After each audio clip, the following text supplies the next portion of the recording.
If you need to present a PowerPoint in Microsoft Teams, this quick guide will show you exactly how to do it in just a few simple steps. Whether you're joining a class, a work meeting, or a client call, sharing your PowerPoint the right way helps you look professional and keeps everything running smoothly. If this video helps, make sure to hit the like button and subscribe for more easy tech tutorials. Let's jump right in. First, join your Microsoft Teams meeting and wait for everyone to connect. Once you're inside the meeting, look at the meeting controls at the top or bottom of your screen and find the share button. It usually has an upward arrow icon, and this is what you'll use to show your content to everyone in the meeting. Click Share, and Teams will give you a few different options. You may see choices like sharing your screen, a window, or a browser tab. If you want to present your PowerPoint, choose the option that works best for what you're doing. If your PowerPoint is already open in a window, you can select that window directly. If you want to present everything on your display, you can choose your entire screen. This is useful when you want to move between slides and other apps without stopping the presentation.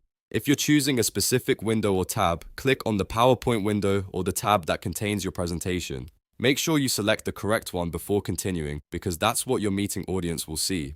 If you choose entire screen, Teams may ask you to confirm which screen you want to share, especially if you have more than one monitor. Select the screen that has your PowerPoint ready to go.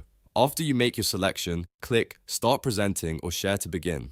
At that point, your PowerPoint will be visible to everyone in the Teams meeting. You can now use the slide controls in PowerPoint or your keyboard shortcuts to move through the presentation just like you normally would. If needed, you can pause to explain a slide, switch between sections, or answer questions from the group. A helpful tip is to make sure your PowerPoint is already open before you start sharing. That makes the process faster and helps you avoid searching for the file while everyone is waiting. Also, if your presentation includes notes or private content, be careful when choosing between a window and the entire screen, because sharing your whole screen can show more than you intended. Once you're finished presenting, simply stop sharing from the Teams controls. This will immediately end the screen share and return the meeting to normal. And that's it. You now know how to present a PowerPoint in Teams in just a few easy steps. If this tutorial helped you, please give it a like, subscribe for more Microsoft Teams tips, and leave a comment if you want to see more beginner-friendly walkthroughs in the future.